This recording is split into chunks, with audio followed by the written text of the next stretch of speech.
Bom, primeiro eu gostaria de agradecer o convite. Infelizmente a gente não pode estar presencialmente, né? Seria um prazer ir aí no Polivalente conversar com todo mundo, até porque eu sou ex-aluno do Polivalente, né? Eu estudei, na época não era ano, né? Era série, né? Eu estudei da oitava série da quinta série até a oitava série no Polivalente. Então, para mim é um prazer muito grande poder contribuir com qualquer coisa que a escola chamar, enfim. A UENG também está, eu como professor da UENG, a gente está sempre à disposição do Polivalente para o que precisar.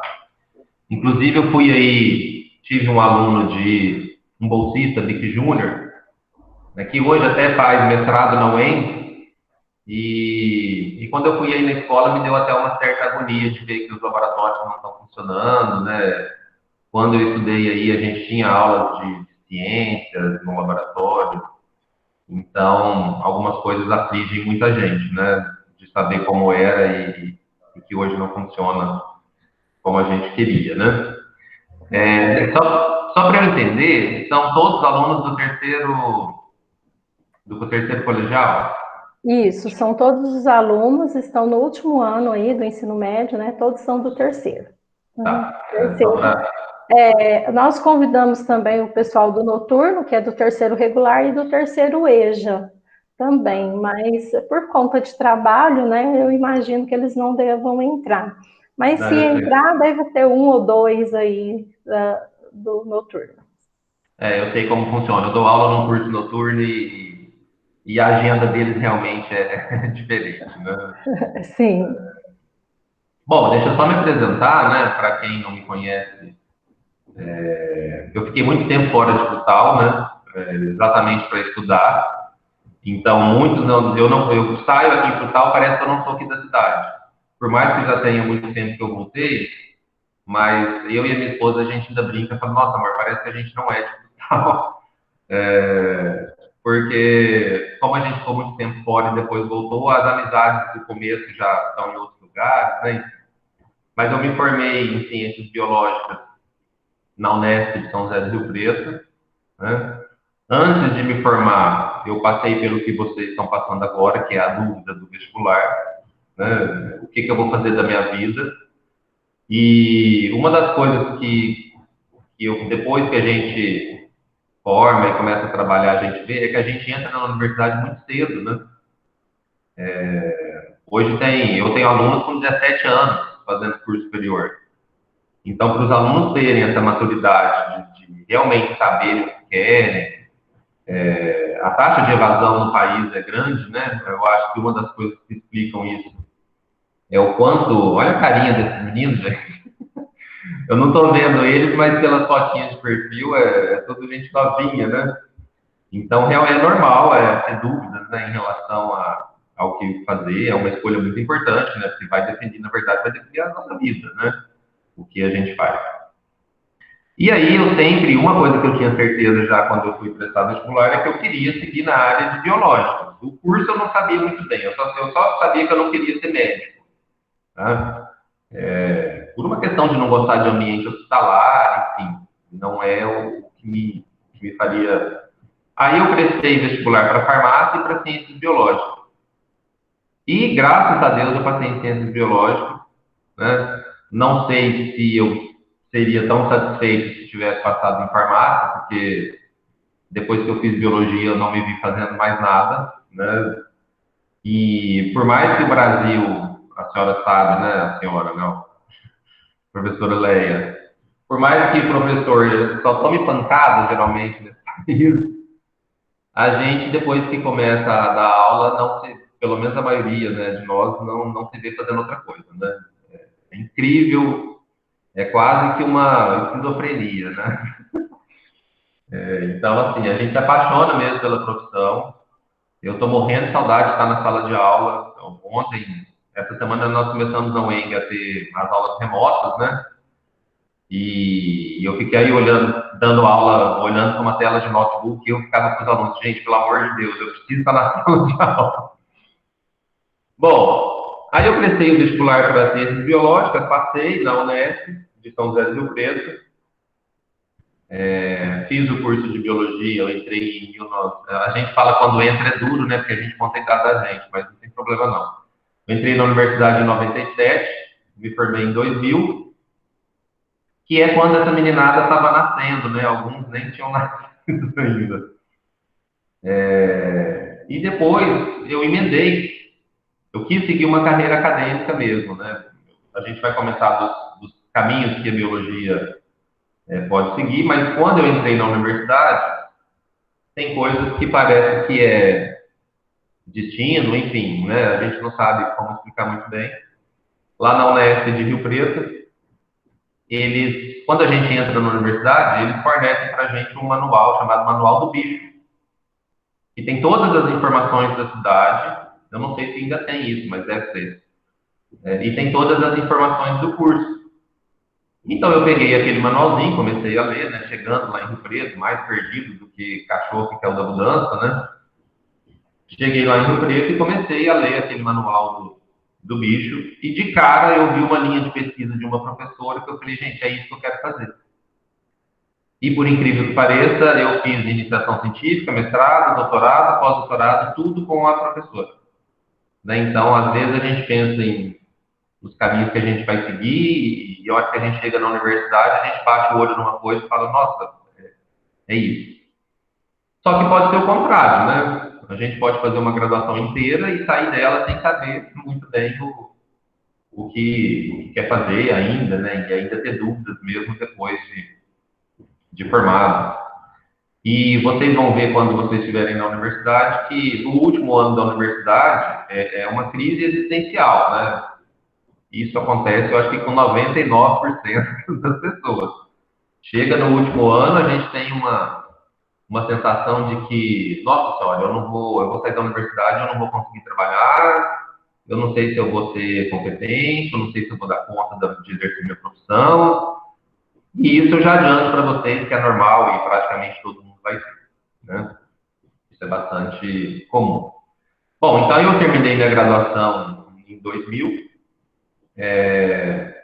e entrei no... Eu acabei a graduação em janeiro e em fevereiro eu entrei no mestrado, também lá na Unesp de São José do Rio Preto, no mestrado em Ciência e Tecnologia de Alimentos.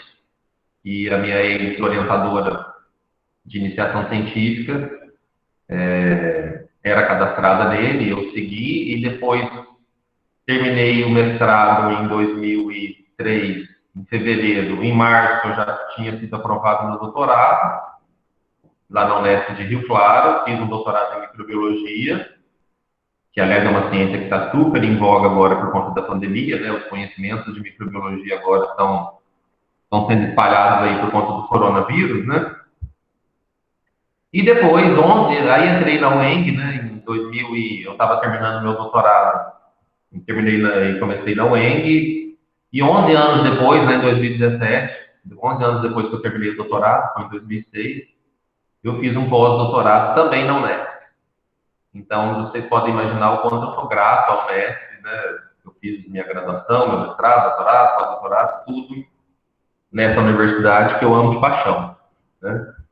E antes de dar aula na universidade, né? Então, quando eu me formei, eu estava naquela dúvida sobre o que fazer, entrei no mestrado, né? Já queria fazer o mestrado. E no doutorado, quando eu estava no último ano do doutorado, eu tive uma proposta de trabalho numa universidade particular lá em São José do Rio Preto, né? Antes disso, eu dei aula em ensino fundamental e médio aqui em Frutal. Eu estava terminando o doutorado, tive uma proposta de trabalhar no CETA, é um colégio que não existe mais, né? Onde é o objetivo hoje. Dei aula lá acho que uns 2, 3 anos, e uma das perguntas que a Maria Eduarda me mandou aqui foi com relação a emprego, né? A minha história ela não serve muito de base, graças a Deus, como dificuldade para emprego, porque quando eu fiquei sabendo da oportunidade de aula no CETA, eu levei meu currículo de manhã, à tarde eu estava contratado. E depois, quando fiquei sabendo, estava terminando o doutorado, ligaram no laboratório lá da Unesp, falando que tinha uma vaga para dar aula de microbiologia, que era a área que a gente lá no laboratório estudava. E eu liguei lá de manhã e à tarde eu estava contratado também. Então, eu não tive, graças a Deus, muitos problemas em relação a dificuldades para emprego, né? Enfim. E tem até uma história muito curiosa da minha vinda para a UENG. Eu fiquei sabendo que a UENG estava precisando de professores da aula de biologia numa festa do peão. Né? Eu estava saindo de um show do Capital Inicial, que teve aqui há uns 11 anos atrás, e um aluno meu do CETA me gritou no meio do... Acabou o show lá, e eu ouvi professor Eduardo, professor Eduardo. Aí eu falei, gente, professor Eduardo sou eu, tá nessa multidão aqui, mas só pode ser eu. Né? E, professor, o senhor está sabendo que a UENG está precisando de professor de biologia? Eu falei, não, não estou, estou acabando meu doutorado, estou focado em escrever minha tese e tal, não estava sabendo não. Mas eu vou imprimir um currículo e vou mandar para lá. No outro dia eu fui lá na UENG, gente, é até brincadeira, né, mas é verdade. Por incrível que pareça, o ex-diretor da UENG estava colocando na pasta os currículos para mandar para Belo Horizonte. Eu cheguei lá com o meu currículo, me apresentei, entreguei o currículo. Ele, nossa, você chegou na hora mais certa possível aqui. Nós estamos precisando desesperadamente de um professor de biologia com um doutorado, ou que esteja terminando o doutorado. Aí eu mandei, entreguei o currículo, uns 2, 3 dias depois me ligaram da UENG para eu ir fazer exame admissional, enfim, fui contratado. Então, assim, a gente sabe que a realidade hoje não é essa, né? A gente sabe que hoje dificilmente alguém tem essa sorte de estar na hora certa, no lugar certo e arrumar um emprego. Ah, entreguei meu currículo hoje e de tarde eu vou estar contratado. Há uns anos atrás não tinha tantas pessoas com mestrado, doutorado, enfim, como tem hoje, né? Hoje a nossa... E além disso, as ofertas de emprego hoje são, são menores em relação à quantidade de pessoas que estão aí buscando no mercado de trabalho. Mas, enfim, contei essa história minha só para vocês terem uma visão de que, às vezes, né, a gente fica achando que vai ser muito difícil, né, que, eu não vou arrumar emprego, e, de repente, o emprego surge da onde nem você... Eu fui por um show, né, para me divertir e tal, e lá fiquei sabendo de uma vaga, né. Eu vou acompanhando as perguntas aqui para não perder o... A primeira pergunta que ela me mandou foi qual foi a sua maior conquista? Bom, profissionalmente, a minha maior conquista foi ter me formado, né? Eu acho que o sonho da gente, o sonho da família da gente, né, dos nossos pais, é ver a gente se formar, né? Mesmo diante de... Quem ouviu falando, assim, dos empregos que eu consegui, pensa que foi tudo fácil, né, gente? Esquece essa história da gente cursar uma universidade e a vida ser fácil. A gente peleja e é aquela história do capota, mas não cai, viu? Já teve dias de eu morando em Rio Preto, morando na Unesp, não sei se todo mundo conhece a Unesp de Rio Preto, mas ela é ali na chegada da cidade, né? Ali perto da polícia rodoviária. E já teve dia de eu ir lá no centro de Rio Preto a pé para economizar um passe de ônibus. Né? O passe de ônibus hoje era o quê? R$ 3, vamos supor. Eu falei, não vou gastar R$ 3, porque eu gastar disso eu não vou ter o dinheiro para, às vezes, para pagar meu almoço amanhã lá na universidade. Né? Então, assim, a gente passa por muita dificuldade, né? E depois é aquele ditado, né? O povo vê as pingas que a gente toma, mas não o tom que a gente leva, né? E olha que eu nem tomo pinga, hein? Então, minha maior conquista foi essa, né? Foi realmente ter conseguido ingressar numa universidade pública, né? Vocês estão acompanhando aí o contexto nacional. Existe um projeto de acabar com as universidades públicas, infelizmente. A gente vê aí as políticas públicas atuais tentando denegrir a imagem da universidade pública, né? Nós já somos taxados de professores doutrinadores, professores comunistas, uma série de bobagens que andam surgindo aí para denegrir a imagem da universidade pública, mas eu vou morrer defendendo a universidade pública e as escolas públicas, né? conforme eu falei, estudei aí no polivalente. O ensino do polivalente, na época, não perdi em nada para escolas particulares. E hoje eu vejo que a escola está se reerguendo, né? Ela passou por uma fase difícil e a escola, eu vejo que nos últimos anos ela está se reerguendo bastante. Eu fiquei muito feliz com isso, de ver que o polivalente está retornando a ser a escola que era. Mas, enfim, minha maior conquista foi essa, né? Ter conseguido me formar. As outras conquistas foram resultado, eu acho, de todo o esforço que eu tive de estudar e passar no vestibular de uma boa universidade pública, né? Então, acho que essa foi minha maior conquista. Bom, com relação à grade curricular do curso, eu não sei se vocês querem que apresentem aqui ou que eu fale de maneira geral, o que vocês preferem?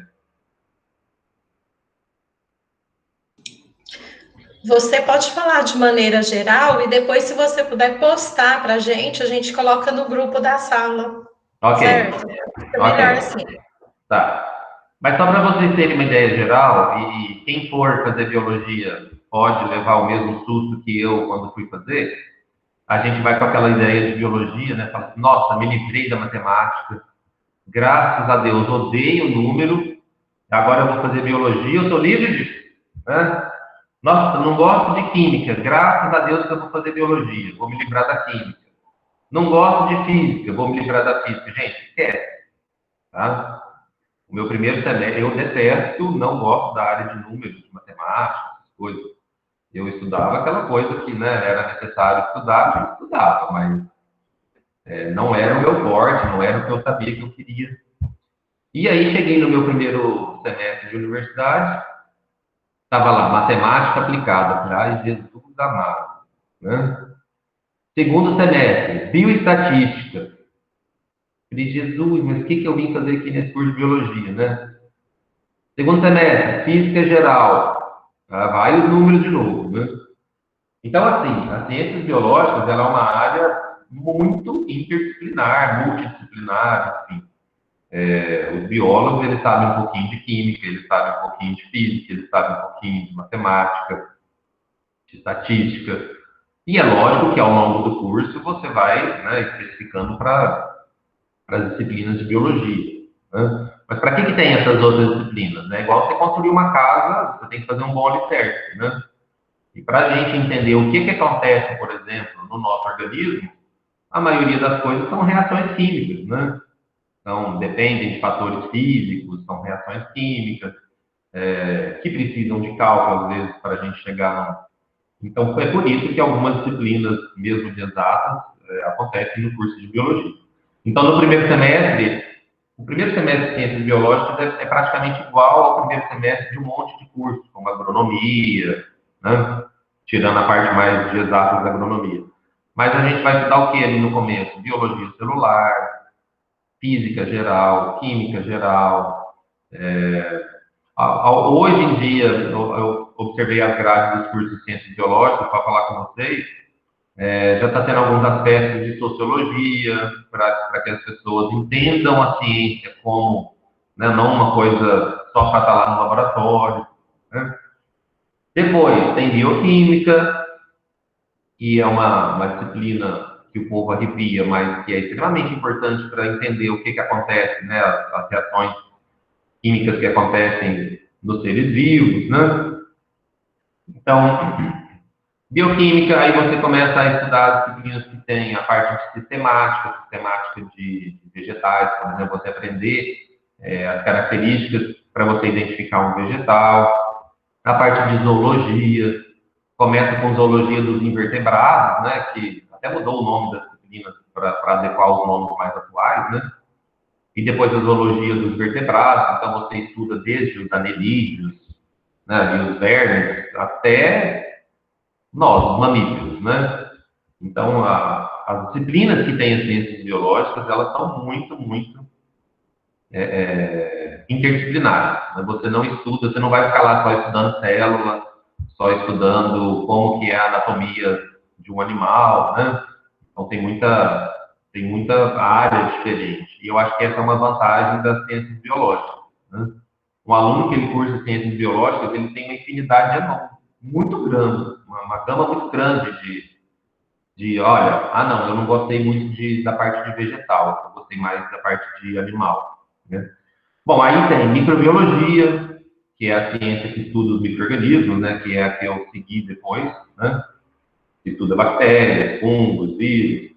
Mas outras disciplinas, parasitologia, que são aquelas, a ciência que estuda especificamente parasitas, né? De diferentes grupos. Uma disciplina muito importante nas ciências biológicas é a evolução, né? Para entender todo o mecanismo de, olha, a Terra surgiu e daí, né? Como é que esses seres que estão aqui até hoje existem e por que eles existem, como eles foram formados, né? E aí, algumas outras disciplinas específicas, né? Da parte de animal, da parte de vegetal, de fisiologia, anatomia, né? Que aí vai especificando. Hoje em dia é muito comum os cursos terem uma grade comum no primeiro ano. Então, o primeiro ano, hoje, da maioria dos cursos de ciências biológicas são as disciplinas que a gente chama de núcleo comum, ou as disciplinas básicas, que é química, física, biologia geral. E mais para o final do ano, há uma tendência nos cursos de ciências biológicas de irem se ramificando. Tá? Ramificando em que sentido? Tem cursos de ciências biológicas hoje que tem ênfase na área do meio ambiente. Então, lá para o final do curso, você vai estudar mais disciplinas que estão voltadas ao meio ambiente. Outras são mais formadas, são mais específicas para análises clínicas, por exemplo. Você pode fazer um curso de ciências biológicas e ir mais para a área de análises clínicas, mais para a área de meio ambiente, mais para a área de conservação, enfim. Então, hoje há uma tendência que na época que eu fiz não existia, né? A gente fazia o curso e era aquilo, né? Hoje não, hoje você tem cursos que já dão, até entre unidades, por exemplo, na mesma universidade, você vê cursos de ciências biológicas que têm um enfoque bem diferente. Então, por exemplo, tem unidades da USP, da Unesp, que o enfoque das ciências biológicas é a biotecnologia. É você trabalhar com melhoramento genético de plantas, melhoramento genético de animais, com transgênicos, enfim. E tem outras que o enfoque é outro, né? Então, depois eu distribuo a grade, eu compartilho a grade com vocês, mas mais ou menos essas disciplinas principais aí que o curso de ciências biológicas estuda, né? Com as particularidades de cada projeto pedagógico de curso, né? E aí muda uma disciplina ou outra. E aí uma coisa bastante importante no curso de ciências biológicas é se o profissional, se o aluno vai querer fazer licenciatura ou bacharelado, né? Não sei se todo mundo conhece essa diferença já, mas na licenciatura, o curso é para você dar aula. Então, você vai fazer ciências biológicas, por exemplo, já pensando em ser professor. Se o seu objetivo é ser professor, faça licenciatura. Não, eu não quero ser professor. Professor é uma profissão automatizada, eu não tenho paciência com gente, eu não quero dar aula. Então, você tem que fazer ciências biológicas bacharelado, né? Você vai partir mais para a área de pesquisa, né? Para a área acadêmica, fazer mestrado, doutorado. Na minha época, só que se você fizer a licenciatura, você pode também fazer mestrado, doutorado, que é o meu caso. Eu fiz licenciatura. Na minha época, o vestibular não diferenciava ainda, né, licenciatura e bacharelado, você fazia complementação depois. E é uma alternativa que tem até hoje. Você pode seguir a licenciatura e depois fazer um ano de complementação para ser licenciado e bacharel, ou o contrário. Você começou a fazer bacharelado, mas se arrependeu, por exemplo. Não, eu queria fazer disciplinas para ser professor também. Você pode ser bacharel e complementar com as disciplinas de licenciatura para você ser professor. Que disciplina é essa de licenciatura? Psicologia da educação, didática, né, as questões de ensino superior, legislação educacional, né? Então, aí, para ser licenciado, faz essas disciplinas que são específicas para aulas, né, para a área de educação. Ok? A próxima pergunta aqui. Como é a atuação do profissional no mercado de trabalho? Se eu estiver falando demais, pode me cortar, tá? Porque professor, geralmente, a senhora sabe, né? A gente empolga e... Atuação do mercado de trabalho. Bom, essa é uma das principais vantagens, eu acho, do curso de ciências biológicas, né? Porque as pessoas têm aquela ideia ainda de que fez biologia vai ser professor de biologia. E não é assim, necessariamente, né? Você pode trabalhar numa série de locais que a gente não faz nem ideia, às vezes, que tenha biólogo, né? Então, você pode ser professor de ensino fundamental, de ensino médio, de ensino superior. Você pode trabalhar em institutos de pesquisa. A Embrapa tem vagas de concurso para biólogo. A Fiocruz, que agora todo mundo conhece, né, por conta da Covid-19, né? A Fiocruz está super conhecida. Então, a Fiocruz, você pode trabalhar na vigilância sanitária,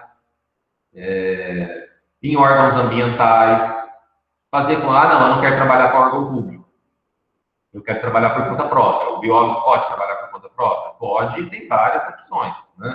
Você pode fazer consultorias ambientais, consultorias de empresas, né? Então, o mercado de trabalho para biólogo, ele é muito amplo, né?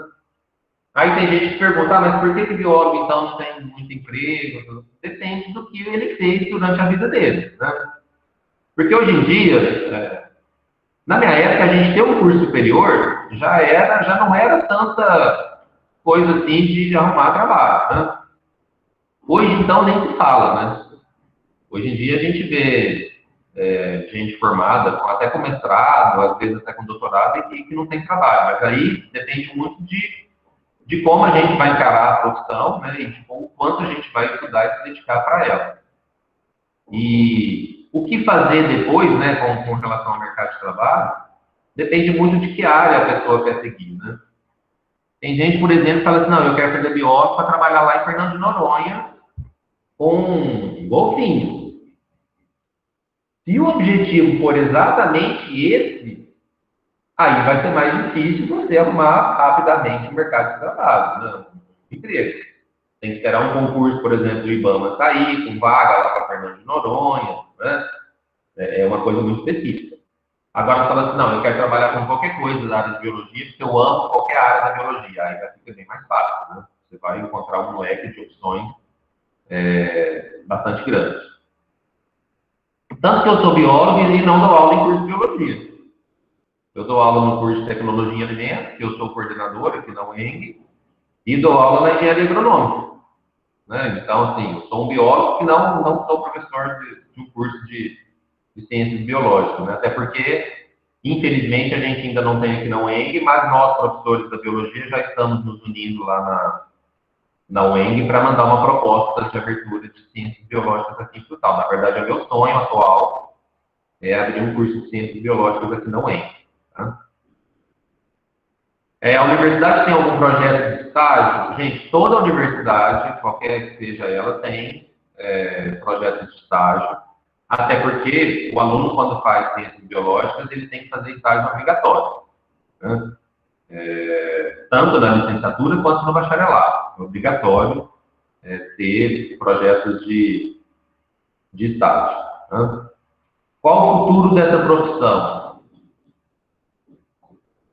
Bom, a gente observando o presente, a gente meio que prevê o futuro da biologia, né?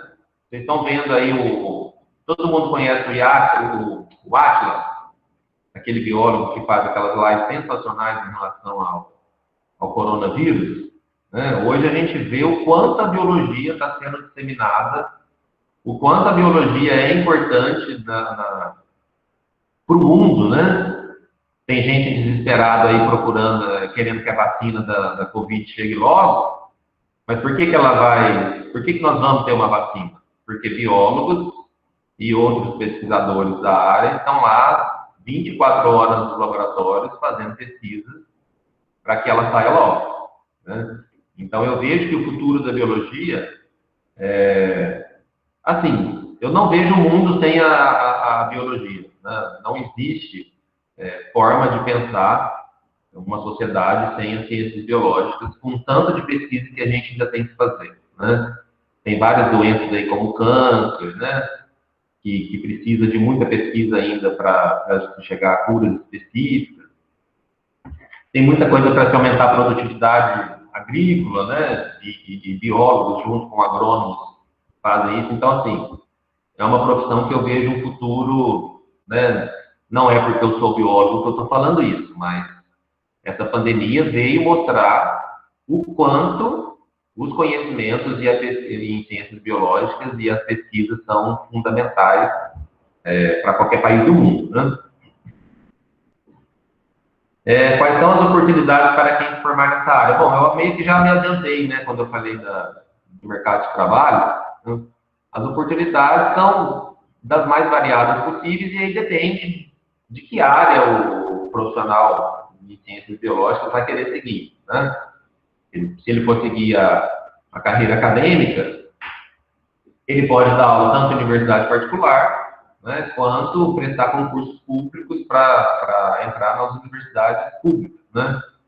O sonho da maioria que quer dar aula é estar concursado, né? Você tem aí uma, entre aspas, uma estabilidade, né? Que hoje em dia isso já não, a professora aí deve saber como funciona, né? Com esses governos que a gente anda tendo, estabilidade é uma palavra que não existe mais na nossa vida.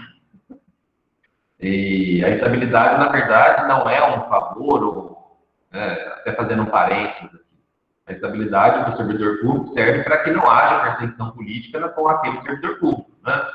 Porque se não houver estabilidade, entra um governo X que apoia alguma coisa, mas você apoia outra e ele demite. Aí volta o governo Y que apoia outra coisa, aí demite o outro, né? Então a estabilidade serve para não ter isso, né?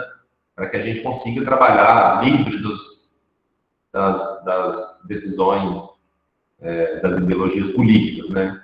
Por mais que chamem a gente de doutrinador comunista lá nas universidades, esquece essas bobagens, viu? Existe possibilidade dessa formação não ser necessária no futuro? Gente, 0%. Não existe essa possibilidade, tá? A gente sabe que tem alguns cursos que às vezes oferecem demandas locais, né? Por exemplo, lá na região de Belo Horizonte, pode ter um curso, por exemplo, de engenharia de mineração. Por quê? Porque lá a mineração é forte.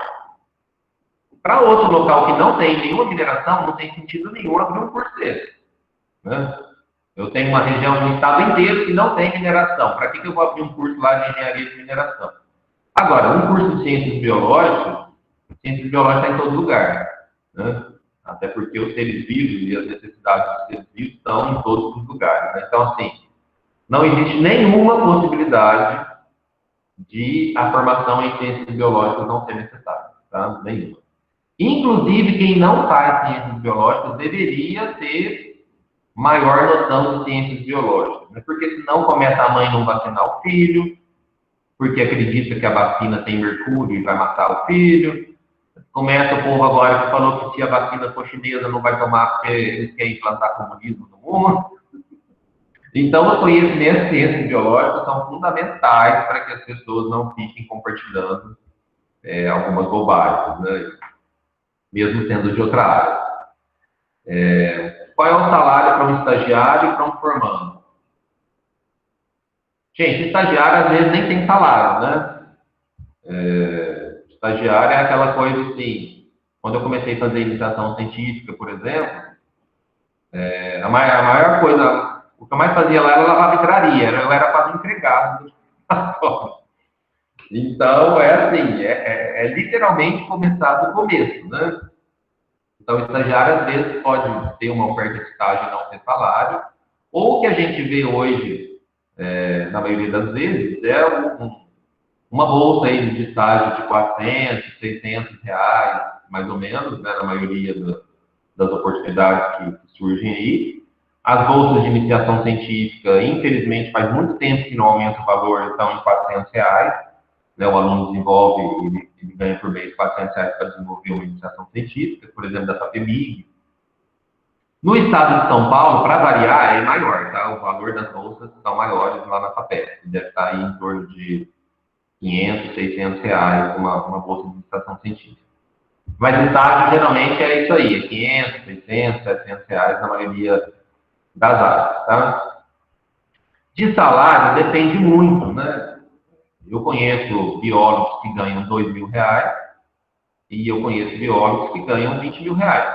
Então, aí depende de para que área ele foi, depende da qualificação dele, né? Se ele tem, às vezes, um mestrado, um doutorado, ou se ele deu a sorte de ir para uma empresa que valorize muito e tem um plano de carreira muito bom, então ele sobe rapidamente essa faixa salarial inicial, que é em torno aí de R$ 3.000, 4.000, né? Ou às vezes nem isso, né? A gente precisa falar a verdade, não vou falar aqui para os alunos que eles vão começar ganhando R$ 15.000, porque não vão, né? R$ 10.000, né? Dificilmente isso acontece, a não ser que dê aquela sorte de ser contratado naquela vaga mais brilhante que tinha para a profissão. Mas eu acho que isso vale para qualquer profissão, né? Não só para a biologia, né? A gente começa aí ganhando mais ou menos meio que conseguindo pagar as despesas, né? Aquela dificuldade toda, mas depois, né? A gente com o avançar da carreira, a gente vai conseguindo aí salários melhores. Mas isso depende muito, tá? Porque o biólogo ele pode estar num órgão público, ele pode estar numa universidade privada, que paga por hora aula, ele pode estar numa consultoria que ele cobra o que o mercado demanda e o que ele achar que ele deve cobrar, né? Então, enfim. Mas de início aí vai ser a média aí, eu acho que em torno de R$ 3.000, R$ 2.500, R$ 3.000, até chegar aí a, não sei qual é o valor máximo que o biólogo pode ganhar, dependendo de onde ele está. Eu penso que é em torno de R$ 20.000 por mês, aí, o salário máximo, assim, para a maioria dos biólogos, né? Inclusive, a minha irmã brincava muito comigo, porque você já que você fez biologia, por que você não fez medicina, que ganha muito mais dinheiro, né? Ela falou, porque eu não quero ser médico. Não quis ser médico, eu queria ser biólogo, né? As aspirações que a gente tem na vida da gente é que vai definir isso. Né? Tem gente que o objetivo de vida é ser rico. Né? Se o objetivo da vida de vocês for ser rico, milionário, não seja professor, biólogo, tá? Isso, né? Agora, se o objetivo da vida de vocês for trabalhar numa coisa que vocês achem legal, que vocês acham que vão amar fazer, e ter dinheiro para ir viver bem, né? Não passar maiores necessidades, aí pode fazer tranquilamente, tá? Isso vale para qualquer profissão, né? Tem gente que entra falando assim, não, eu quero ser engenheiro porque eu quero trabalhar numa grande empresa e ganhar R$ 50.000 por mês e menos que isso eu não vou trabalhar. É um dos sonhos da pessoa, né? A gente não pode, né, falar que não vai acontecer.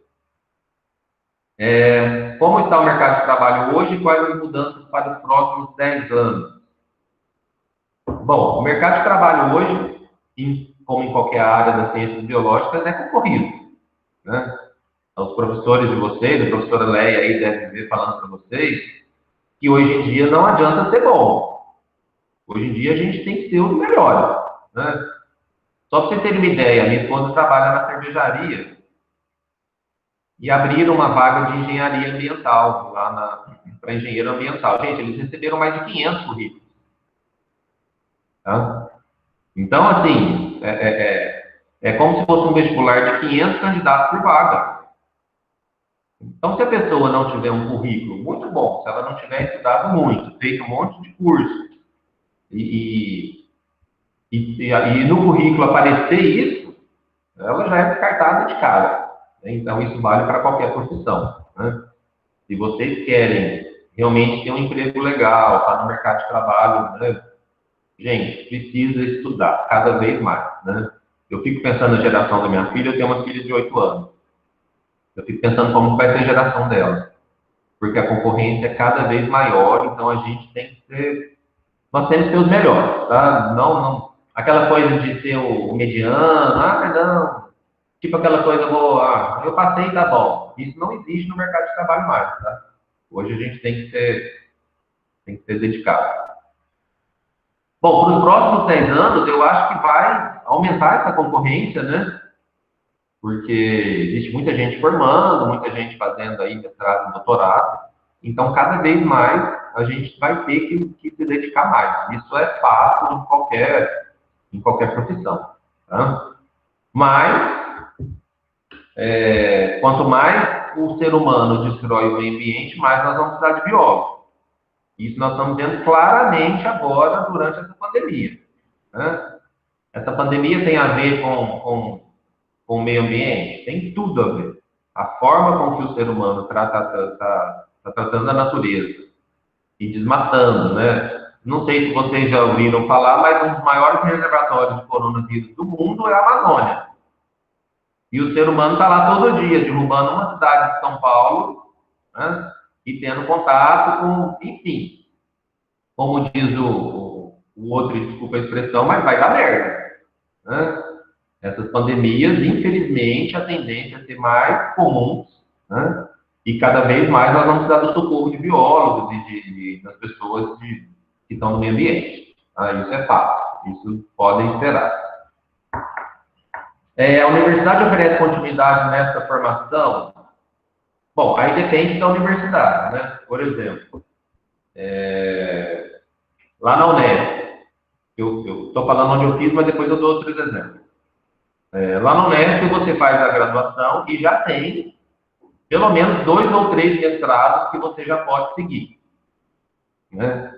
Hoje em dia nas universidades tem também,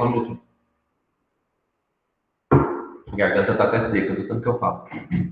Hoje nas universidades também tem, é muito comum de ter, as empresas júnior, ou as empresas incubadoras, enfim, tem uma série de nomes aí, que já dá para o aluno que entra nela uma possibilidade, uma visão de futuro melhor de mercado de trabalho, o aluno já vai se envolvendo em questões burocráticas. Então, às vezes, dentro da própria universidade, olha o meu ex-aluno de iniciação científica entrando aí, o Otávio Martins Ribeiro. Inclusive, publicamos um artigo, viu, Otávio? Então, a própria estrutura da universidade hoje em dia já fornece bastante chances de ter essa continuação nos estudos e na profissão. Outras universidades, algumas particulares, por exemplo, que visam só o ensino, não estou criticando a universidade particular, tá? Pelo amor de Deus, eu já dei aula na universidade particular. Mas muitas delas, elas têm os cursos de graduação, mas não tem depois o mestrado, o doutorado. Então, aí você tem que partir para aquelas universidades ou para os outros locais de trabalho, para você ter uma continuidade em relação à graduação que você fez. Né? Bom, qual é a rotina de trabalho desse profissional? Bom, é uma pergunta muito geral e que depende muito, né? Se eu for falar a minha rotina é chegar na universidade, fazer um monte de coisa burocrática, até porque eu estou na coordenação de um curso, então a Leia sabe como funcionam as coisas no Estado e burocracia é o que não falta, né? Vou para o laboratório fazer pesquisa durante o dia, quando eu não tenho aula, quando eu não estou na aula, eu estou dentro do laboratório fazendo pesquisa, e à noite eu dou aula, né? Aí vocês ficam pensando, nossa, professor, mas o senhor fica de manhã, de tarde, de noite trabalhando? Não fico, nós temos que trabalhar 40 horas semanais. Então eu distribuo minha carga horária nesse trabalho, mas a minha rotina é essa. Sala de aula, trabalho burocrático com a coordenação de curso e laboratório fazendo pesquisa. Tá? Tem biólogo que não gosta de laboratório, tem biólogo que gosta de campo. Então, qual que é a rotina dele? A rotina dele é chegar no laboratório, pegar os materiais, os instrumentos dele, ficar o dia inteiro na mata, pesquisando lá o que ele vai pesquisar, o pássaro, o jacaré, enfim, qualquer coisa que é da área de estudo dele. E depois, no fim do dia, ele vem para o laboratório, traz os materiais, né? Ou, se você faz consultoria, a sua rotina vai ser o quê? Vai ser ir nas empresas que você faz consultoria, né? E ajudar naqueles laboratórios, ou naquelas análises, ou naquela área de meio ambiente que você trabalha, e a sua rotina vai ser essa. O que eu quero dizer com isso? A rotina de biólogo, na verdade, nós não temos rotina, a nossa rotina não é muito rotineira, vamos dizer assim, né? Uma hora eu estou no laboratório fazendo uma pesquisa, outra hora eu estou no outro laboratório ajudando um aluno, né? Outra hora eu estou dando aula, outra hora eu estou dando uma palestra, né? Outra hora eu estou participando de uma banca de mestrado, de doutorado, né? Então, enfim, isso é muito variável com relação ao que as pessoas... Agora, aquele biólogo, por exemplo, que passou lá no concurso de Fernando de Noronha, que está lá estudando os golfinhos, a rotina dele é linda, né? Vai lá para para Baía do Sancho, vai lá para a praia, né? Enfim, vai lá fazer aqueles trabalhos, né? Naqueles lugares feios que eles fazem, né? E já tem outros biólogos, que são aqueles biólogos aventureiros, né? Que vão realmente pro meio do mato, vai lá caçar jacaré para pegar a prole e pesar, e cochise, enfim. Então, a rotina do trabalho do biólogo depende de qual área o biólogo está atuando, né? Isso é muito amplo, né? Mas posso falar uma verdade para vocês, a rotina de biólogo é maravilhosa, tá? Biólogo é tudo apaixonado pelo que faz, tá? Vocês podem ter certeza. Dificilmente você vê um biólogo falar, que merda de curso que eu fiz, né? Até porque no curso de graduação, pelo menos lá na Unesp na época, eu acho que foi uma das fases que eu mais viajei na minha vida, né? A Unesp tinha uns programas de visitas técnicas espetaculares. A gente ia para a Serra do Mar, fazer aula prática de plantas, né? A gente foi para a Chapada dos Guimarães fazer aula de campo, de solo, de geologia. Então, assim, dependendo da universidade que você faz, você vai viajar bastante, você vai conhecer bastante lugar diferente, e essa é uma das vantagens da ciência biológica. Tem que passar essa pandemia logo para isso acontecer, né? Porque a gente não pode ficar preso muito tempo, não, pelo amor de Deus. Bom, quais são as dificuldades encontradas nessa área? Que é a última pergunta que a Duda me mandou. Bom, dificuldades nós vamos encontrar em qualquer área, né? Eu não gosto de especificar muito e falar das dificuldades só da ciência biológica, porque as dificuldades que a gente vai ter na ciência biológica é a dificuldade que a gente vai ter na geografia, são as dificuldades que a gente vai ter na história, na medicina, na engenharia, né? O que eu quero dizer com isso? Dificuldade em que sentido? Primeiro, temos uma dificuldade clara de mercado de trabalho em qualquer área hoje, né? Isso é muito claro, né? Até por isso a concorrência na hora da gente arrumar um emprego, né? É muito grande. Então, outra dificuldade, principalmente para quem vai fazer licenciatura, é a desvalorização do professor no país, né? Isso é triste a gente falar, mas é a realidade. Eu não gosto de fugir da realidade, e vocês sabem o quanto a carreira de professor está desvalorizada, a gente precisa ficar entrando de greve, né? E aí os alunos e os pais dos alunos xingam a gente porque a gente entra de greve, mas podem ter certeza, gente, a gente não gosta de entrar de greve, tá? Eu, por mim, eu nunca tinha entrado de greve na minha vida, nunca apoiei greve na minha vida, mas tem uma hora que não dá, né? Os governos andam judiando demais da carreira de professor. Fora a carreira de professor na área de ciências biológicas, as dificuldades são... ainda há uma certa dificuldade em as empresas no Brasil entenderem a importância da pesquisa. Eu acho que isso vai mudar agora com a pandemia, tá? Essa pandemia veio mudar alguns paradigmas, isso é fato, tá? Eu não sei se vai melhorar o ser humano, até porque eu não acredito muito que o ser humano vai melhorar com essa pandemia. Mas alguns conceitos vão mudar, tá?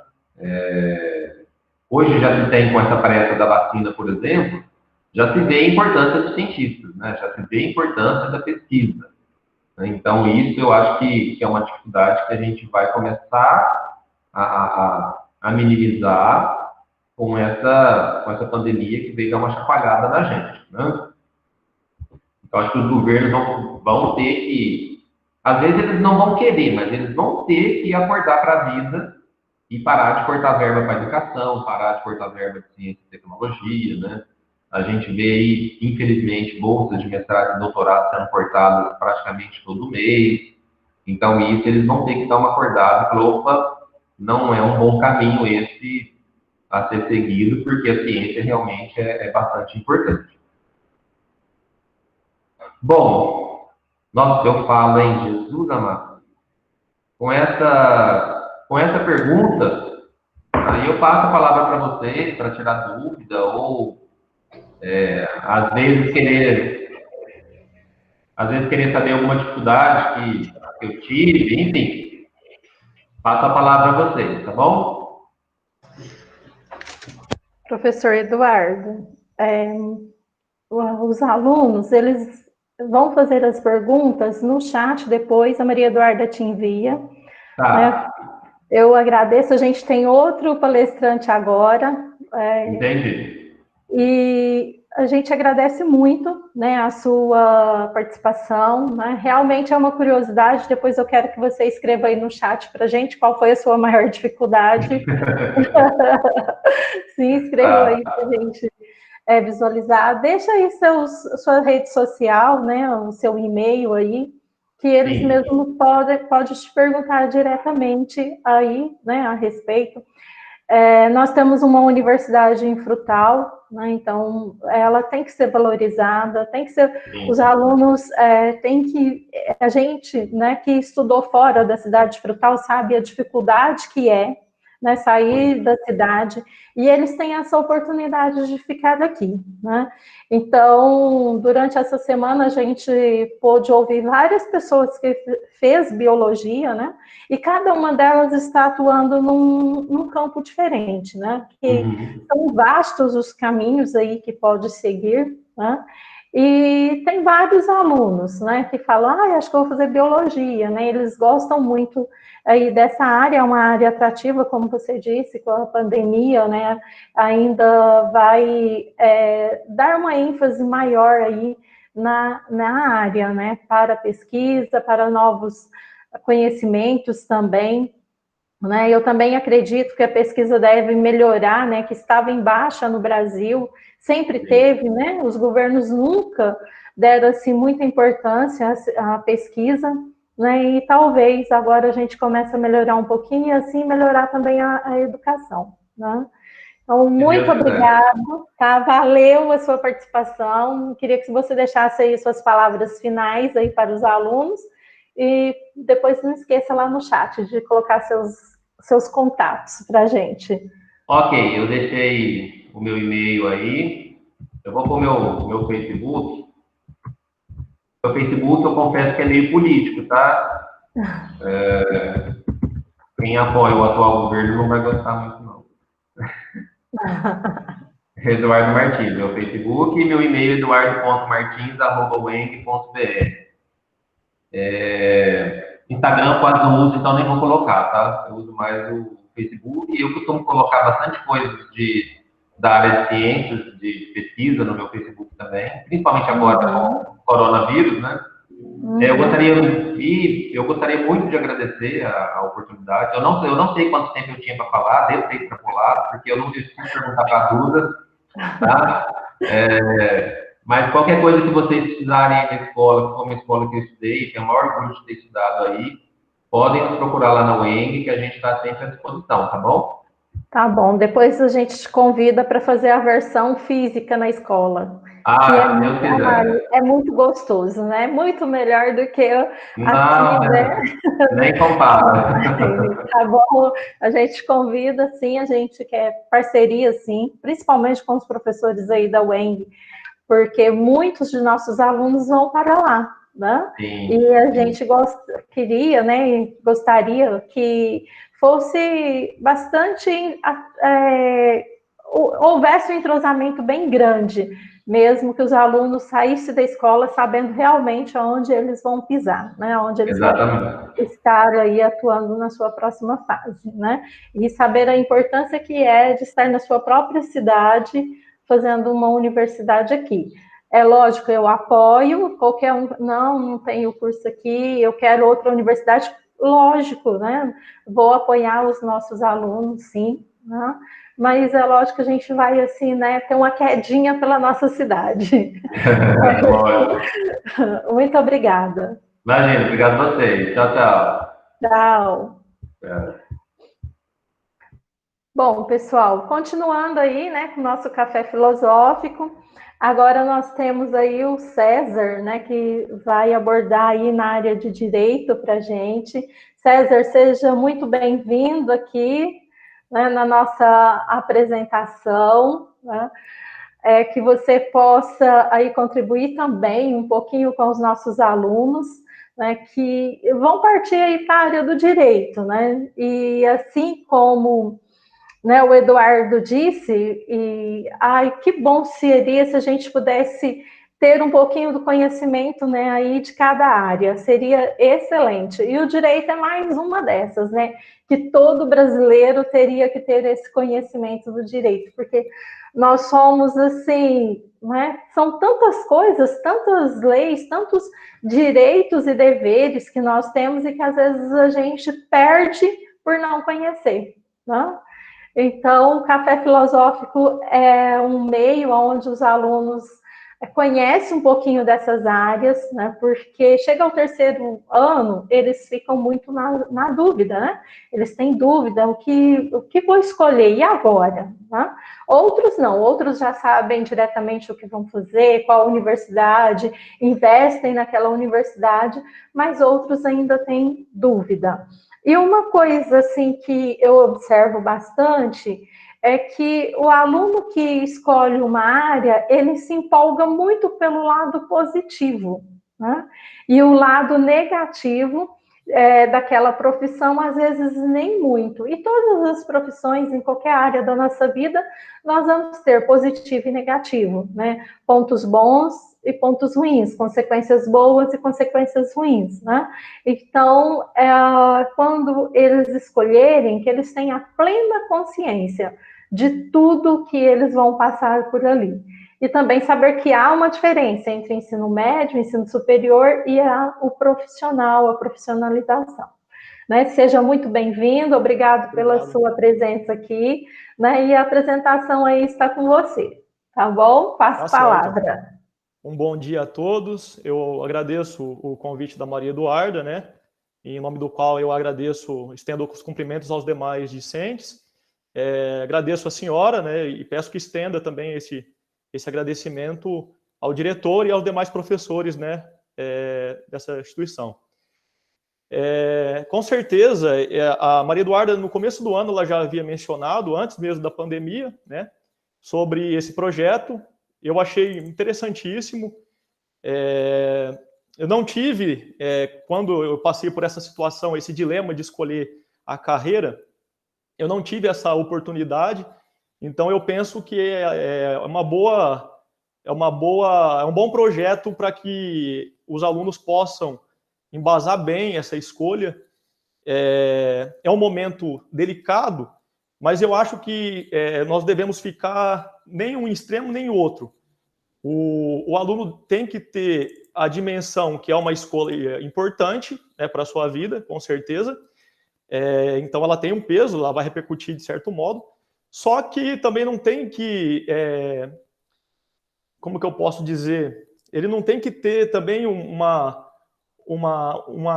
carga para que essa escolha não possa ser reavaliada, né? A gente sabe que em muitas ocasiões a pessoa ela se depara com um curso que não corresponde. Muitas vezes ela faz uma escolha baseada numa pressão familiar ou, enfim, por uma percepção equivocada. Por isso que eu vejo a importância desse projeto e agradeço novamente essa oportunidade, espero contribuir. Bom, eu sou eu nasci na cidade de Santa Fé do Sul, é uma cidade da macro-região de Rio Preto, noroeste paulista. Vivi a minha vida toda praticamente no município de Três Fronteiras, que é uma cidade vizinha. Santa Fé do Sul, não sei se vocês conhecem, ela é divisa com Aparecida do Taboado, praticamente, que já é Mato Grosso do Sul. Eu sou filho de professores, então já sempre o estudo ele esteve presente na minha vida, então sempre tive esse incentivo, que para mim foi muito bom. E assim, durante esse processo de escolha, eu sempre tive a convicção que eu partiria para um curso relacionado a humanas, né? Estudei as outras disciplinas, né? Mas sempre tive uma queda por humanas, principalmente por história, por literatura, por geografia, enfim, assim. O que eu posso dizer? Essa inclinação já se manifestou, mas é evidente que nesse período de escolha sempre para aquela dúvida, né? Também não tinha como certo que a escolha seria o direito. Então, assim, eu tenho que agradecer, tenho que ser muito grato, porque foi uma escolha que me que foi muito positiva em todos os sentidos. Hoje eu não me imagino, né, em outra atividade. E o direito, ele oferece como vocês devem saber, ele oferece inúmeras possibilidades. Por isso que muitas vezes alguns alunos, algumas pessoas que quando elas vão procurar o direito, acaba tendo aquele público residual. Olha, eu não me encaixei em nenhuma situação, eu não me identifiquei com nada, e como o direito ele tem um leque muito grande, eu vou cair nessa situação. E é muitas vezes, por decorrência dessa escolha, que as pessoas acabam posteriormente se afastando. Então, eu acho muito importante conversar com os profissionais da área, com advogados, com procuradores, com magistrados, né, com promotores, enfim, com toda essa gama de profissionais do direito, e para conseguir pautar bem, né, lastrear bem a escolha. Eu fiz a minha graduação na Universidade Estadual do Mato Grosso do Sul, a unidade de Paranaíba, a UEMS, né? Aqui a gente sabe que tem a UENG, né?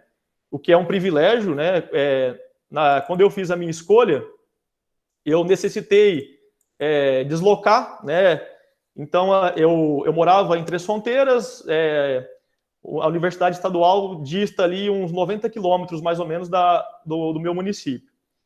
É uma universidade pública que carece de recursos, mas que eu sou muito grato pela uma formação, principalmente por ser gratuita, né? Isso aí é fantástico. No direito, a gente sabe que existe uma característica de uma busca pessoal. Então, o que eu posso dizer? O aluno, ele não vai sair de uma faculdade de direito somente com aquilo que é passado na faculdade, naquela situação acadêmica, né, naquele ensinamento acadêmico.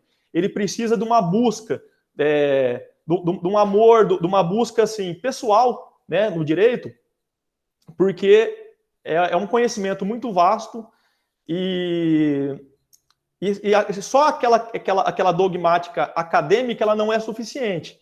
Então, uma dica que eu posso oferecer é que a pessoa, quando ela ingressa desde o primeiro ano, que ela tente já ter contato com os profissionais da área, que ela possa já imaginar, eu acho que eu vou ser um advogado, eu vou ser um juiz, que ela já possa se enxergar naquela condição, né, desse profissional, porque isso é um ganho, ela já salta, né, por uma situação bem mais avançada com relação aos demais. A gente sabe que tem uma disseminação muito grande do direito. Então, se eu não salvo engano, o Brasil é um campeão, né, em universidades de direito, então tem muito profissional na área, mas eu penso que para quem realmente gosta da atividade, gosta da profissão, sempre vai existir o mercado, até porque o direito ele trata da relação, principalmente entre particulares, da relação entre particulares e o Estado, mas, nas palavras do professor Gofredo da Silva Teles, o direito ele é a disciplina da convivência humana. Então, eu penso que, eu estou até adiantando algumas dos quesitos que a Maria Eduarda me passou, mas eu penso que sempre vai existir o campo do direito, sempre vai existir espaço, muito embora existam algumas particularidades, que é a percepção do ponto negativo, que eu vou mencionar conforme até esse apontamento que a professora Leia fez. Tá? Então, assim, eu tive, até para demonstrar um pouco dessa polivalência do direito, eu não sou apenas advogado, eu sou servidor público. Era por volta do terceiro ano, no final do terceiro ano eu comecei a estudar para um concurso na área federal, e eu tive o êxito de ser aprovado já no começo do meu quarto ano. Então, isso é uma coisa que eu coloco como fantástica, porque o direito ele é transformador. Com certeza, com toda certeza, esse embasamento que eu tive jurídico nos 3 primeiros anos foram fundamentais para a minha aprovação, né, nessa carreira pública que eu exerço também. E com toda certeza, essa minha formação posterior, porque primeiro eu virei servidor público durante a graduação, essa minha formação posterior em direito, ela é salutar para a minha atuação pública também, para o desempenho correto e efetivo das minhas atribuições. Então, posso dizer, virei servidor, eu sou servidor público federal vinculado ao Instituto Nacional do Seguro Social, que é o INSS. Atualmente, eu estou lotado na agência de São José do Rio Preto. Recentemente, eu me mudei para Frutal, então o Marcão, que é o gerente local, ele até permitiu que eu utilize o espaço para que eu possa trabalhar de forma remota. Então, é até uma situação que eu posso passar dessa condição de poder ter várias frentes na atuação do direito, na condição de advogado, na condição de servidor público. Felizmente, a OAB ela compatibiliza essa minha atribuição como servidor, então eu posso exercer as duas atividades, né, tranquilamente. E, recentemente, sempre eu tive um gosto pela escrita, recentemente eu fui convidado para participar de um livro, né, que vai sair, eu acredito, dentro de 10 dias pela editora Juspódio.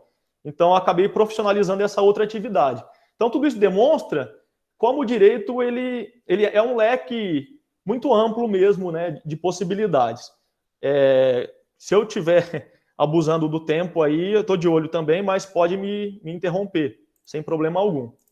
Você então... tem até 10h40 para você falar. 10h40 começa a próxima aula, tá perfeito, bom?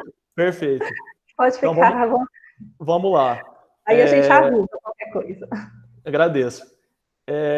Com relação, a Duda passou alguns pontos, se vocês me permitirem, eu vou tentar abordar, né, cada um deles. Ela perguntou sobre a questão de uma grande conquista. Evidente, como eu disse, eu não venho de uma família rica, né? Eu sou filho de professores. A gente sabe, o professor anterior até citou todas essas vicissitudes da profissão. Então, eu posso dizer que eu tive um legado muito grande, eu tive uma possibilidade, eu falo que eu tive uma herança muito rica, que foi a educação. Eu tenho uma situação pessoal, que eu perdi minha mãe muito cedo, provavelmente a idade que vocês têm, que os alunos têm hoje, eu tinha 17 anos, então eu posso dizer que ela não me deixou patrimônio, mas me deixou uma bagagem educacional que foi fantástica. Então eu posso dizer que a minha maior conquista é uma conduta de retidão, uma vida proba. Eu tenho certeza que o que eu conquistei com o meu trabalho, tanto na advocacia quanto na carreira pública, do ponto de vista patrimonial, é um conforto, eu tenho uma felicidade e um orgulho disso, mas nada substitui você ter uma vida correta, ser visto pelos seus iguais, pela sociedade, pelos cidadãos, como uma pessoa proba, e para mim isso é a minha maior conquista, e é o que eu herdei dos meus pais, e eu tenho muito orgulho disso. Quanto à grade curricular do curso, que a Duda passou também, ela mencionou, durante a minha formação, a UEMS ela sofreu algumas alterações. Então, eu até, após ela me mandar o quesito, eu entrei em contato com o setor administrativo, e eles me passaram, né, o PDF com a grade. Se for de interesse, né, dos alunos, eu posso repassar, né, posteriormente. Mas, basicamente, o primeiro ano de graduação é uma formação humanística. Sempre existe aquela percepção, eu não estou vendo direito, eu estou no primeiro ano de direito, eu não estou vendo nada, eu não sei o que é o curso. E muitos alunos, equivocadamente, tomam essa formação do primeiro ano como algo dispensável, como algo não importante, o que eu acho que está equivocado, porque é uma formação espetacular, que é a história do direito, a sociologia jurídica, a antropologia jurídica, a ciência política, é uma base humanística que vai lastrear, que vai basear a vida daquele profissional por toda a sua carreira. Então, tem uma noção introdutória, né? Normalmente as noções introdutórias do direito.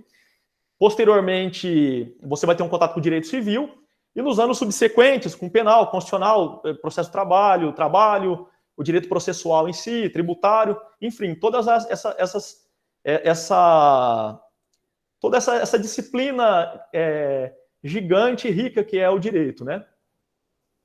Normalmente no quarto, quinto ano já é essa possibilidade prática, né? É um estágio que normalmente as universidades oferecem. A UEMS, particularmente, ela oferece um núcleo de prática jurídica que ela presta um serviço assistencial, né, para as pessoas que se enquadram nos critérios da defensoria. Então, as pessoas de baixa renda, se elas têm uma eventual demanda, um eventual litígio, elas procuram o núcleo de prática e os alunos podem atuar, assistidos, evidentemente, pelos professores. Então, é uma grande possibilidade. Infelizmente, né, na minha condição, eu não pude vivenciar isso de forma tão intensa, porque eu já tinha assumido o cargo público no município de Santa Fé. Então, isso me comprometeu um pouco esse ponto de vista prático. Eu sofri, portanto, quando eu comecei a advogar, logo em seguida, porque eu tive que me deparar com essas questões práticas na luta, né? Então, o primeiro momento que você vai em uma audiência de conciliação, uma audiência de instrução, quando você vai firmar um acordo com outro advogado, com uma parte, como você vai se relacionar com o seu cliente. Então, todas essas questões, infelizmente, eu tive que aprender um pouco na pele, né, sem ter uma vivência, um estágio bem efetivo, embora eu tenha feito um estágio remoto, né, que me foi permitido na ocasião por conta da minha atribuição no serviço público. Mas eu indico para as pessoas que vão cursar o direito, o estágio é uma ferramenta, é um instrumento fantástico, né?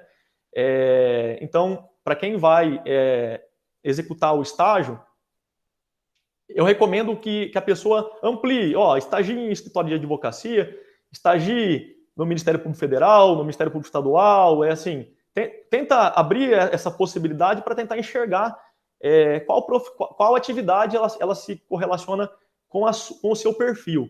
Isso é essencial. Ela mencionou também algum ponto aqui, a questão dos valores, né? O valor de estágio é um pouco subjetivo, ele varia normalmente em torno de 500 ao salário mínimo, né?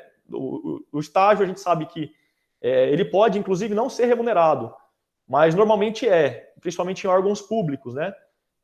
Eu penso que a média seja se situar em torno de uns 700, 800 reais. É uma atividade que não é feita, normalmente é em torno de 4 horas, né? Ela não é uma carga horária, até porque seria desvirtuando, né? Estaria quebrando uma relação de estágio e partindo para uma relação de vínculo empregatício, que é até uma ocasião para procurar um advogado.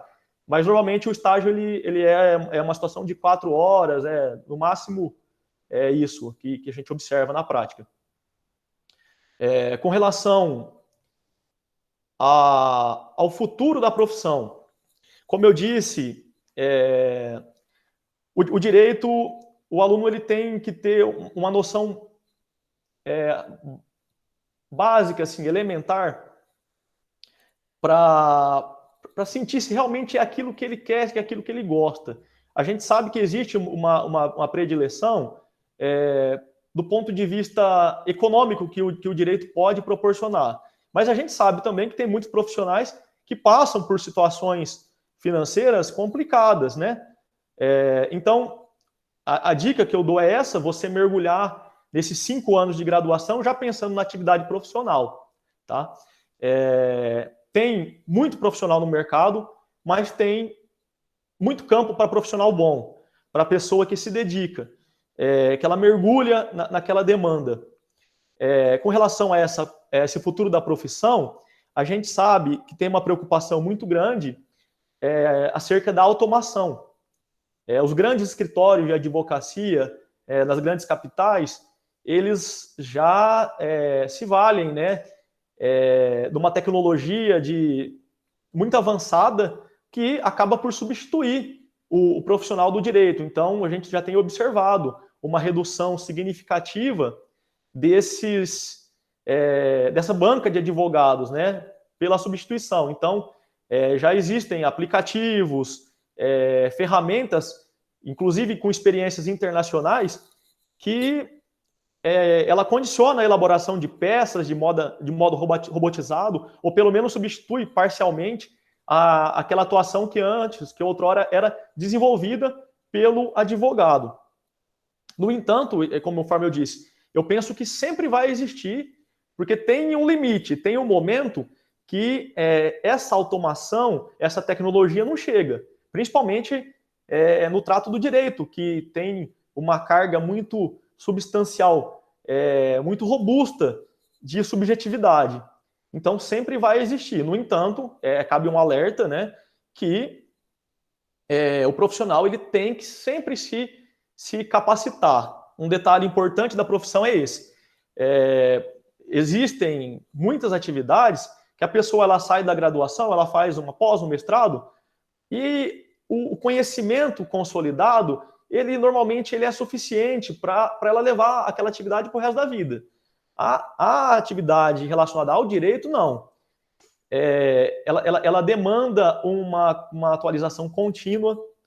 Eu, que sou especialista em direito previdenciário, a gente percebe que toda semana tem uma novidade, tem uma alteração, uma nova perspectiva, uma decisão dos tribunais que repercute de algum modo, né, na atuação. Então, se eu posso passar um parâmetro, que eu até disse, né, geralmente a pessoa que procura o direito, ela está relacionada com a pessoa que gosta de humanas. Mas, na minha opinião, um traço que eu poderia dizer como principal, como característica essencial para o advogado, é o gosto pela leitura, que a leitura, não, talvez nem o gosto, né, mas a consciência de que a leitura vai ser um detalhe presente na atividade, e uma facilidade na escrita. A escrita, na minha opinião, é a principal arma do advogado, é a principal ferramenta do advogado. O advogado, ele praticamente, ele vivencia a sua atuação por intermédio, na maior parte das vezes, da escrita e, subsidiariamente, da oralidade, que também é muito importante. Então, retornando com relação a essa perspectiva para o futuro, eu tenho convicção que existe, né, essa situação emblemática, mas diz que, de forma alguma, ela vai enterrar a profissão como um todo. Isso eu tenho convicção. Dentro dessa perspectiva do direito, como eu disse, eu atuo na carreira pública, na advocacia, atividade privada, e também sou escritor. Nessa perspectiva, existem muitas outras possibilidades. Então, assim, o aluno ele tem que ter essa dimensão. É importante até efetuar essa pesquisa, porque a pessoa ela pode, dentro do direito, partir para uma carreira pública que envolva uma carreira na condição de delegado de polícia, de promotor, de defensor público, então ela é de procurador de município, enfim, ela é um espectro muito largo, muito largo. A gente tem observado que dentro dessa atualização que o direito requer, que o direito impõe, é muito importante que aquele profissional ele se atente também para essa evolução tecnológica, para que ele possa não ser absorvido por ela, mas integrar aquilo ao seu dia a dia. Esses escândalos de corrupção que o país passou recentemente, que inclusive é um dos temas que sai nesse livro, né, daqui a 10 dias, que a gente está desenvolvendo, é a figura do advogado com aquela visão do compliance, né? A gente tem percebido que muitas empresas estão projetando já essa atividade, estão incorporando já, pensando numa forma de proteção, de blindagem, e dentro dos próprios escritórios de advocacia maiores a gente percebe isso. Com relação, até agora eu recordei, com relação à escolha da universidade, com certeza, por essa condição benéfica, né, maravilhosa de ter uma universidade pública dentro de casa, que é aqui em Frutal, vocês estão numa situação de privilégio. Eu posso dizer que a faculdade de Direito ela não é imprescindível para um sucesso profissional. Isso eu não tenho problema nenhum em falar. Eu tinha, durante o meu ensino médio, eu tinha um sonho muito grande de cursar a Universidade da USP, do Largo São Francisco, né? E na ocasião, por alguns problemas pessoais que a vida me impôs, eu tive que ficar mais perto da minha casa, né? Então eu adiei, né, esse sonho, na verdade interrompi esse sonho, só que hoje eu enxergo que eu não tive um prejuízo, né, de modo algum com relação a essa escolha. Na época eu fui alertado por colegas profissionais, né? A faculdade ela não dita tanto, porque é uma busca pessoal do aluno que vai resultar num sucesso ou não da sua profissão. Então, a gente percebe que existem nichos dentro de cada universidade com uma predileção para determinadas carreiras. Se a pessoa tem, lógico, uma inclinação para exercer uma atividade advocatícia em grandes centros, em bancas grandes de advocacia, com certeza eu recomendaria uma universidade como a USP, uma FGV, mas se a intenção é uma atividade individual, por exemplo, que é o meu caso, ou numa banca de advogados mais voltados para o interior, que é o nosso caso, né?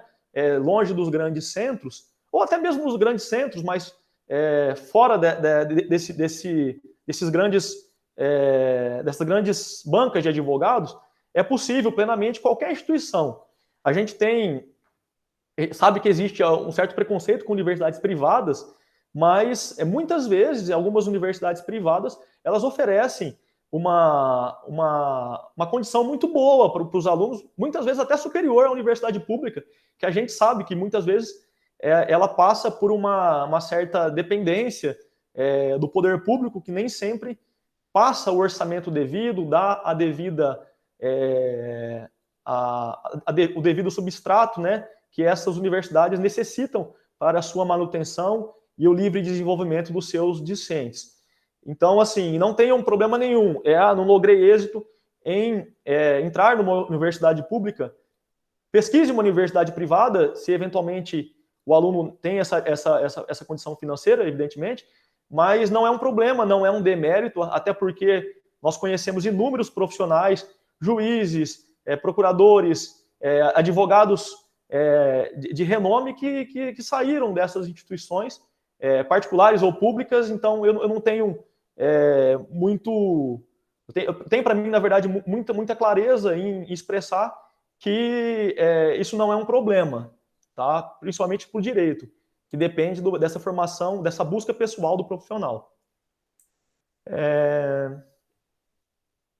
Com relação ao salário do estagiário, né, eu já mencionei.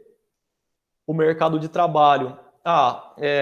Uma grande questão, o profissional do advogado, né, já partindo por uma perspectiva negativa da profissão, que eu posso abordar, é uma dificuldade dos primeiros anos de advocacia.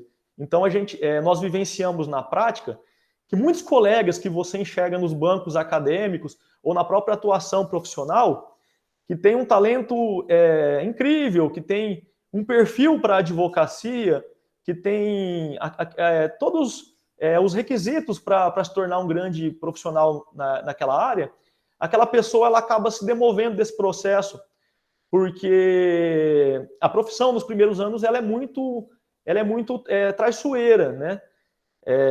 Aquele profissional que começa, ele é visto não com bons olhos para as grandes bancas de advocacia. Então, normalmente, a pessoa ela inicia uma carreira individual ou exercendo algumas parcerias com profissionais que também estão iniciando. Então, é uma dificuldade que a gente observa na prática, porque, normalmente, os contratos estabelecidos, eles buscam um resultado. E a gente sabe que a justiça, normalmente, ela tem um tempo médio de tramitação que pode ser moroso, normalmente é moroso. Então, se aquele profissional ele não tem uma forma de subsistir naquele período inicial da advocacia, ele pode ter alguns problemas, naturalmente que sim, né? A gente percebe um certo preconceito também, tem uma visão até social das pessoas de enxergar um advogado pela sua posse. É uma realidade, né? O profissional ele tem que também se atentar a isso, ter esse cuidado que envolve até de um ponto de vista, não vou dizer do marketing, porque o marketing ele tem uma limitação dentro da ética da Ordem dos Advogados do Brasil, mas da visão com que ele é visto. Então, aquele profissional, a gente sempre fala, muitas vezes, se um advogado que chega com um Fusca para uma audiência, ou chega com um carro do ano, ele é visto de forma preconceituosa por um cliente. Muitas vezes aquele profissional que chegou de forma mais módica, de forma mais simples, ele pode fazer uma diferença fantástica na vida da pessoa. No entanto, existe esse preconceito. Então, o profissional, infelizmente, ele tem que pensar nessa ótica, né? E tem que já se blindar sobre esse tipo de visão triste que existe, né, na profissão. Então, se eu posso dar outro conselho, é de tentar, já durante esses anos de graduação, já pensar na postura do advogado, já pensar na forma com que esse aluno vai ser visto, e isso naturalmente repercute na vida pessoal, né? Não é muitas vezes compatível que aquele profissional estabeleça algumas situações de informalidade do ponto de vista das redes sociais. Então, assim, a conduta que vai balizar a carreira dele está sendo avaliada a todo momento. Então, tem que ter esse cuidado também das pessoas que procuram, que buscam essa atividade privada. Já na atividade pública, embora seja desejável, né, que a pessoa se porte bem, dentro da ética do serviço público também existe essa previsão, mas a aparência não importa muito, né, desse ponto de vista. A pessoa, ela cumpre os requisitos para ser admitida num cargo público, o que ela opta por fazer do ponto de vista visual, estético, isso não importa. Então, é uma característica que pode ser levada em conta, muitas vezes, para os profissionais que optam por uma ou por outra atividade. Com relação a uma dúvida que eu percebo bastante comum, de começar a advogar sozinho. Então, eu recomendo. Eu, sinceramente, até por citar, lógico, se a pessoa ela tem essa dificuldade inicial, graças a Deus eu tive essa oportunidade de já ser servidor, de já me tornar advogado com uma renda fixa, então eu pude me dar esse luxo, mas muitas vezes a pessoa ela tem que entrar em parcerias com outros profissionais, até para manter o escritório, para dividir as despesas iniciais de locação, de gastos, né, com secretário, enfim. Embora essa perspectiva tenha mudado com a pandemia também, com o atendimento até à distância, né, até de audiências. Eu posso tocar nesse ponto um pouco mais à frente. Mas, com relação a essa perspectiva, não há problema nenhum em começar uma atividade particular, até porque quando você obtém aquele honorário advocatício, seja contratual, seja sucumbencial, a pessoa ela vai ter ele totalmente, integralmente destinado a ela mesma, né? Não vai ter que ratear, ou às vezes a gente percebe até uma apropriação, né? Uma exploração de algumas bancas, de alguns escritórios grandes, daquele profissional que está iniciando.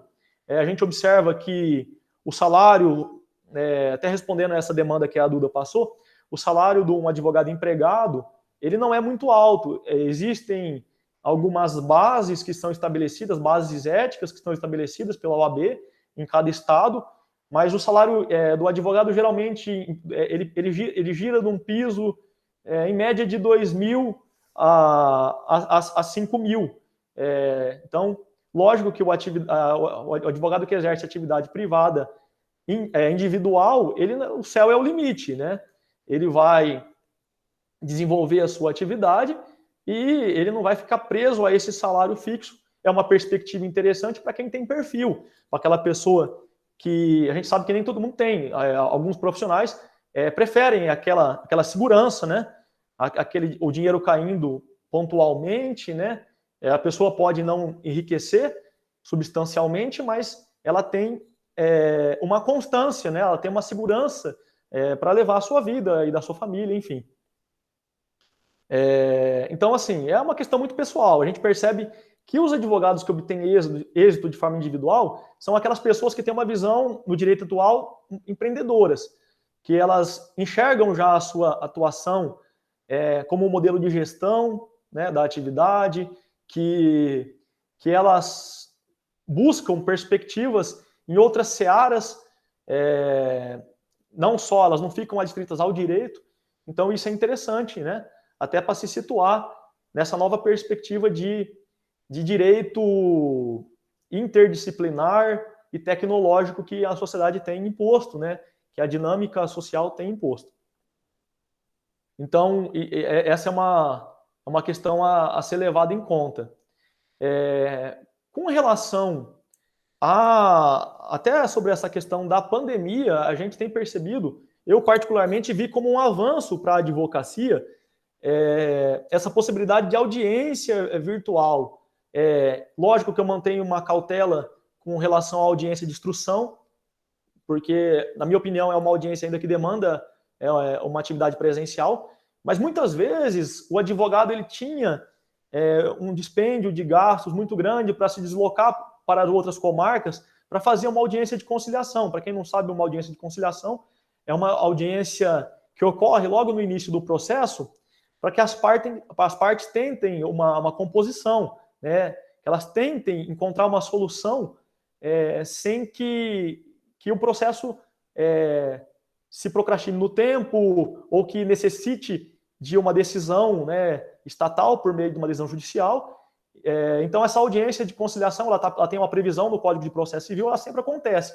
E muitas vezes existia um dispêndio de gastos, né, que o servidor, o advogado, ele tinha que se deslocar para outras comarcas, às vezes, para fazer uma audiência de 5 minutos. Vai ter acordo, não vai? Já tinha que voltar. Então, essa foi uma mudança, né, um paradigma que foi quebrado com a pandemia, e eu acredito que tenha vindo para ficar. Até para citar a minha situação peculiar, eu me mudei recentemente para Frutal, me mudei em setembro do ano passado. Foi uma mudança brusca, porque a minha esposa ela foi admitida num cargo público aqui, então eu vim para acompanhá-la. No entanto, essa possibilidade de trabalho remoto, ela permitiu que eu promovesse essa mudança. Então, hoje eu trabalho de forma praticamente inteiramente digital, né? Meus processos, grande parte dos meus processos são vinculados ao Estado de São Paulo. Eu exerço através do notebook, né, do certificado digital, que é uma peça que acompanha o advogado. As audiências agora com essa possibilidade são feitas remotamente. E do ponto de vista do trabalho público também, eu já há algum tempo já exercia essa atividade de forma remota, né, analisando os processos sem que necessite uma localização física determinada. Então, essa é uma tônica que vem para ficar, e eu acho fantástica, né? Até por uma nova dinâmica de vida para as pessoas, né? Que conseguem otimizar o seu tempo. Então, hoje, um advogado ele pode estar numa viagem de fim de ano, por exemplo, de fim de ano não que tenha um recesso, mas uma viagem de férias que esteja fora do recesso com a sua família. Ele tem uma manifestação urgente para fazer, ele tem uma audiência para fazer, ele pode fazer isso lá da praia, né? Não quero, lógico, idealizar a atividade, como eu disse, esse começo sempre é muito difícil, e mesmo depois, eu acho mais difícil ainda do que você se estabelecer, manter uma conduta compatível, um êxito, um tratamento perene, né, com relação à atividade profissional. Mas, lógico, depois que há uma consolidação, o profissional ele pode se dar a certos luxos, no sentido de otimizar, delegar algumas atividades, contratar alguns profissionais e, no futuro, diminuir essa demanda que, no início, ela é bem pesada, né? Até com um ponto negativo dessa atividade privada não ter hora. O advogado privado, muitas vezes, dependendo da área que ele atua, ele pode receber uma ligação na madrugada, no final de semana. Ele peticiona muitas vezes que os prazos são sempre assim. O prazo é uma figura muito importante para o advogado nunca pode perder prazo.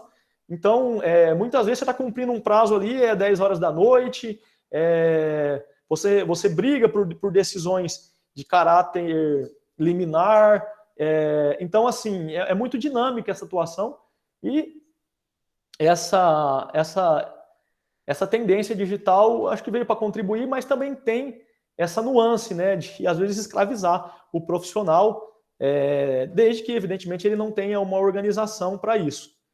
Eu estou quase estourando meu tempo, né, professora?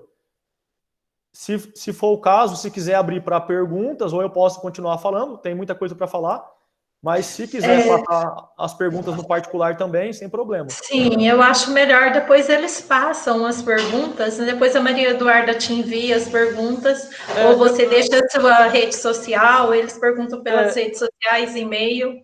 Bom, né? Eu vou passar meu Instagram, vou até copiar ele aqui agora, vou passar aqui no chat.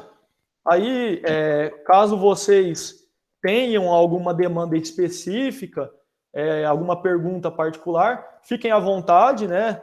Eu não prometo responder imediatamente, porque esse acúmulo de atribuições muitas vezes sobrecarrega. Mas, na medida do possível, eu respondo, espero contribuir, né? Porque realmente é um momento importante na vida de vocês, e eu tenho certeza que esse trabalho, professora, está de parabéns. Tá? Eu estudei durante grande parte da vida em escola pública e tenho muito orgulho, mas muitas vezes as escolas que eu passei, elas não tiveram esse respaldo, essa visão, né, prática, e muitas vezes a gente tinha muita situação, a gente sabe, né, de todos os problemas enfrentados na atividade das escolas públicas. Então, eu admiro, parabéns mesmo, né? A Maria Eduarda, eu não conheço os demais alunos, mas a Maria Eduarda, eu tenho o privilégio de conhecer, é uma menina exemplar, né? Trabalhei com ela por alguns meses, então a gente fica muito, muito orgulhoso, muito, muito feliz de ver que ainda existe um caminho bom, né? Para os alunos do ensino médio por esses dias. Deixa eu ver aqui se eu tenho algum ponto que a Duda passou aqui. Com relação à faculdade. A faculdade, ela oferece, sim, mestrado, pós-graduação. Particularmente, eu não parti para essa área acadêmica. Né? Como eu disse, recentemente eu profissionalizei essa minha atividade de escritor, porque eu já fazia por lazer, agora vou até fazer um merchan, né, do livro que vai sair daqui 10 dias pela editora Juspódio, que é Enfrentamento da Corrupção e Investigação Criminal Tecnológica. Eu tive a honra de fazer com o Dr. Igor, que é e com outros profissionais, né, que é uma figura renomada dentro dessa atividade, é um delegado de polícia, especialista na investigação criminal tecnológica. Então, com relação a essa atividade acadêmica, eu tive que deixar de lado por conta das outras atividades, né? Mas, falou do sorteio aí, é que não chegou, Rogério. Ô, Rogério, eu posso verificar isso. É que assim, o pré-lançamento deve sair daqui 10 dias. Então eu posso fazer esse compromisso aí com você.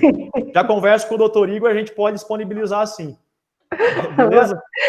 Beleza. Ele foi ousado, mas eu gostei. Olha, o Rogério tem perfil para advocacia. O advogado tem que ser muitas vezes ousado mesmo. Parabéns. É isso aí. Muito bom. Muito obrigado pela sua participação. Né? Encaminha para a gente, né, direitinho o nome do livro, onde a gente encontra também, né, que se alguns dos alunos, alguns professores tiverem interesse também em conhecer o livro, né, nós ficaremos felizes com isso.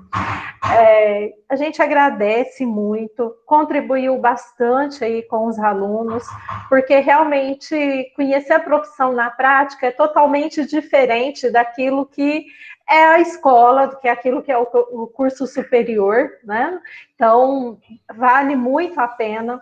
Se alguns alunos, após esse projeto, nós desenvolvemos ele desde 2017, né? E alguns alunos, depois do café filosófico, eles dizem, não, é isso mesmo que eu queria. Ou então, não, eu já estou deixando de lado, né?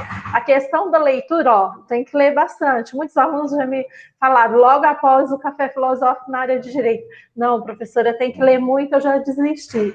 Ou então, não, nossa, é tudo a ver comigo, tudo a ver. Então, assim, ajuda muito eles. Né? A intenção é que não haja um corte do umbigo, do cordão umbilical aí para esses alunos e eles ficam à mercê, mas sim, dá um suporte para que eles possam ter certeza aí de como é essa nova vida, esse novo enfrentamento aí pós terminar o terceiro ano. Muito obrigado pela sua participação. Espero ter contribuído. A direção da escola agradece também, né, o senhor na nossa participação aqui, nas nossas aulas remotas também, né, que nós estamos aí, sim, num novo conceito, numa nova maneira de vivenciar, né, e o café filosófico presencial, ele é mais gostoso, é mais aconchegante, tem realmente um cafezinho, um chazinho ali, né, mas infelizmente desta forma não é possível. Eu espero que num próximo momento, né, o senhor também seja o nosso convidado novamente aí. Agradeço, né, agradeço. Para estar passando a sua experiência, né, e o vasto caminho que tem aí a área de direito, várias atuações, né, para os alunos, que não é só advogar, mas, enfim, né, tem outros campos também que é oferecido dentro da área de direito. Muito obrigada. Né? Eu que agradeço. Até mais, valeu a participação, que bom te conhecer também, né? A Maria Eduarda já havia falado em você realmente desde o início do ano, né? Eu agradeço os alunos Maria Eduarda e Natan, né, por contribuir muito com o nosso café filosófico, né, aí com a coordenação. Os alunos são protagonistas, né, desse projeto, é eles que vão atrás, é eles que escolhem aí as profissões que eles desejam ouvir, né? Então, eu agradeço demais a Maria Eduarda e o Natan por estar à frente aí, né, coordenando o projeto Café Filosófico aí juntamente com a gente, tá bom? Agradeço os professores por participar. Obrigado pela participação, obrigada ao Guilherme, né, que estava aí nos auxiliando aí, né, na sua participação também, né? Ficam todos com Deus. Nair, é todo seu, os alunos, tá bom? Tchau, alunos, beijão, fica com Deus. Ok, Leia, parabéns por esse trabalho que você faz. Estou muito sentida de não ter conseguido participar, mas eu vou falar um pouquinho disso aqui com os alunos na minha aula, porque eu acho fantástico o quanto você acrescenta e quanto que você faz diferença na vida desses meninos, viu, com esse trabalho. Não só esse, né, vários outros.